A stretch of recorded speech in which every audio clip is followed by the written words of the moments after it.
Private লিমিটেডে আজকে আমরা সকলে একত্রিত হয়েছি। আমাদের মিডফোর্স যারা আছে এই মন্ডি ফার্মাতে আমাদের অনেক বৈষম্য আছে। অন্যান্য কোম্পানি থেকে আমরা অনেক নির্যাতিত, নিপীড়িত এবং বেতন কম পাই। আমরা এখানে অনেক বৈষম্য আমাদের এখানে আছে, এই কোম্পানিতে আছে। তো এই বৈষম্য দূরীকরণের জন্য আমরা একত্রিত হয়েছি এবং এই বৈষম্য দূরীকরণের জন্য যে যে সমস্যাগুলো আমাদের মাঝে আছে সেগুলো অনেক সমস্যা আছে। এর মধ্যে থেকে আমরা 16টি যৌক্তিক দাবি নিয়ে আমরা আজকে এখানে এসেছি। এই 16টি যৌক্তিক দাবির মধ্যে আমাদের মূল দাবিটা হচ্ছে বেতন বৈষম্য। আমাদের বাংলাদেশে যতগুলো কোম্পানি আছে ম্যাক্সিমাম কোম্পানিতে বেতন হচ্ছে 23 থেকে 25,000 টাকা। রিসেন্টলি অনেক কোম্পানি আন্দোলনের মাধ্যমে বিভিন্ন মাধ্যমে তারা তাদের বেতন 5 থেকে 7,000 টাকা বৃদ্ধি করতে সক্ষম হয়েছে। এখন তাদের বেতন 30 থেকে 32,000 টাকা। বাট আজকে আমরা আন্দোলন করতেছি মাত্র আমাদের বেতন এখন বর্তমানে মাত্র 15,000 টাকা।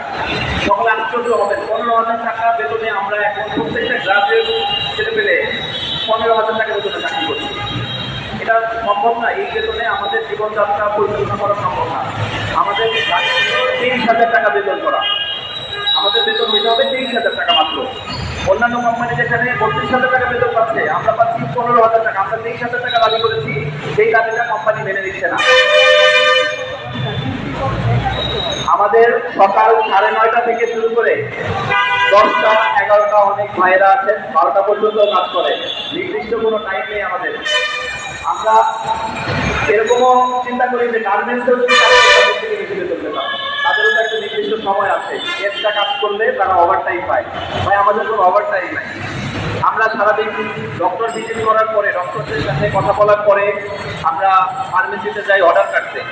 এই অর্ডার কাটা শেষ করে আমাদের একটা অনেক বড় একটা দায়িত্ব দেওয়া থাকে আমাদের উপর, যেটার বিরুদ্ধে অনেকেই কাজ করছে, যেটা কেউই পছন্দ করে না, প্রেসক্রিপশনের ছবি তোলা। এইটার জন্য আমরা অনেক অপমানিত হইতে হয়। সেটা রোগীর কাছ থেকে অপমানিত হইতে হয়, পুলিশ প্রশাসন, এখন আর্মি এবং অনেকেই এটার বিরুদ্ধে আছেন। আমাদের প্রেসক্রিপশনের ছবি তোলা কেউই পছন্দ করেন না। অনেকে এভাবে বলে যে আমরা আমাদের পার্সোনাল প্রবলেম নিয়ে আসছি, আপনাদেরকে আমাদের পার্সোনাল প্রবলেম জানতে ইচ্ছা করতেছে। তখন এই প্রশ্নের অ্যান্সার আমরা কি দিয়ে দিব? অনেকে বলে যে আমি 500 টাকা দিয়ে ডক্টর দেখাইছি, তো আপনি 250 টাকা দেন, আপনার উপকার হোক, আমাদের উপকার হোক।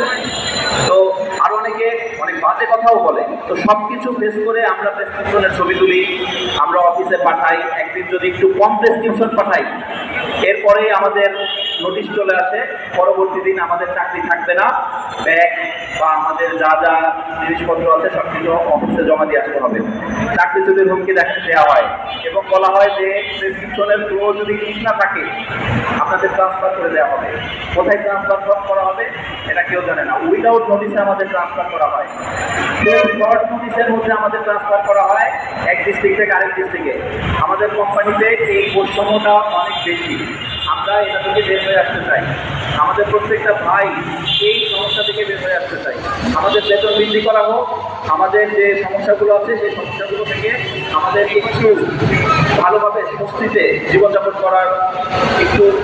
করার জন্য একটু সহযোগিতা করবেন আপনারা। আমাদের বাংলাদেশের আমাদের এই মন্ডি ফার্মা মূলত সুইজারল্যান্ডের কোম্পানি, বাট এটা আমাদের বাংলাদেশে যেটা পরিচালিত হচ্ছে এটা ইন্ডিয়া থেকে পরিচালিত হচ্ছে। আমাদের হেড অফিস ইন্ডিয়া থেকে পরিচালিত হচ্ছে। এখন আমাদের ম্যানেজমেন্ট ইন্ডিয়াতে এবং বাংলাদেশের দুজন ব্যক্তি, যারা একজন আছে ইন্ডিয়ান এবং আরেকজন আছে বাংলাদেশি, এই দুজন ব্যক্তি একত্রিত হয়ে আমাদের যে চাপ প্রয়োগ করা হয়, ট্রান্সফার করা হয়, চাকরিচ্যুত করা হয়, এই দুজন ব্যক্তির কারণে আমাদের এই সমস্যাগুলো তৈরি হচ্ছে বেশি।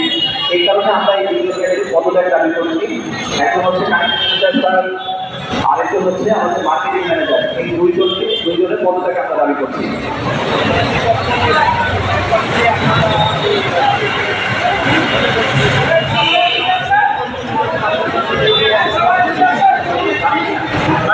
আমরা গত মাসের 14 তারিখে আমরা আমাদের এই দাবি দাওয়াগুলো আমাদের ঢাকার হেড অফিসে আমরা এটা পেশ করি।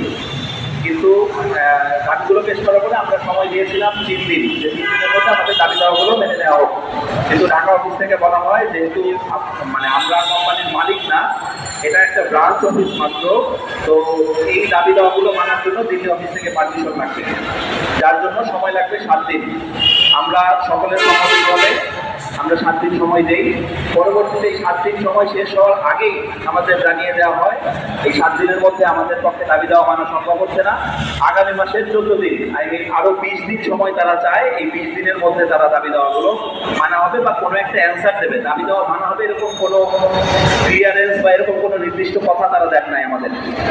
এবং যখন আমাদের সাথে এরকম নাটক দেখানো হয়, আমাদের সাথে জাস্ট নাটক করে কোম্পানি, তখন আমরা যে মেইলগুলো আমাদের ঢাকা অফিসে করেছিলাম সেই মেইলের রিপ্লাই হিসেবে যে উস্কানিমূলক যে রিপ্লাইগুলো আসছিল, এই সমস্ত মেইল এবং এই রিপ্লাইগুলো একত্রিত করে আমরা দিল্লি অফিস বরাবর এই মেইলগুলো পাঠাই।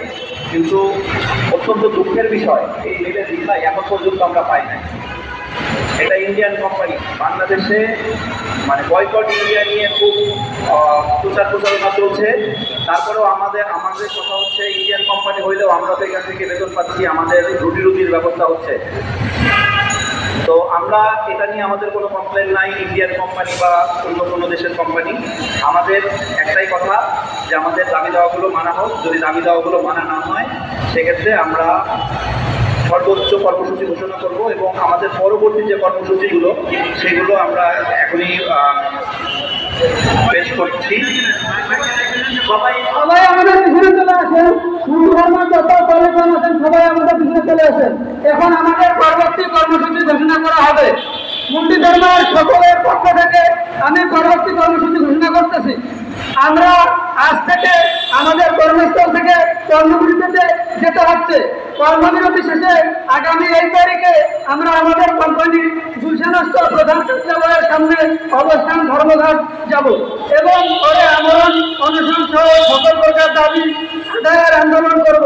আমরা সাংবাদিক ভাই বোনদের সহযোগিতা ও আইন প্রয়োগকারী সংস্থা সহ প্রশাসনের সর্বস্তরের সহায়তা কামনা করছি।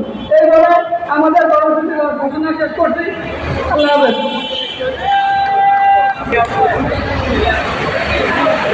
আজ থেকে আমাদের কর্মস্থল থেকে কর্মবিরতিতে যাচ্ছি। আজ থেকে আমরা আমাদের যে কার্যক্রম আছে সেখান থেকে কর্মবিরতিতে যাচ্ছি। কর্মবিরতি শেষে আমরা তারিখটা এখন ঘোষণা করছি না, আমরা পরবর্তীতে সিদ্ধান্ত নেব কত তারিখে আমরা আমাদের কোম্পানির গুলশানে যে আমাদের হেড অফিস আছে, বাংলাদেশের যে হেড অফিস, সেই প্রধান কার্যালয়ের সামনে অবস্থান গ্রহণ করে যাব এবং এরপরে আমরা অনশন সহ সকল প্রকার দাবি আদায়ের আন্দোলন করব। আমরা সাংবাদিক ভাই বোনদের সহযোগিতা ও আইন প্রয়োগকারী সংস্থা সহ প্রশাসনের সর্বস্তরের সহায়তা কামনা করছি। ধন্যবাদ।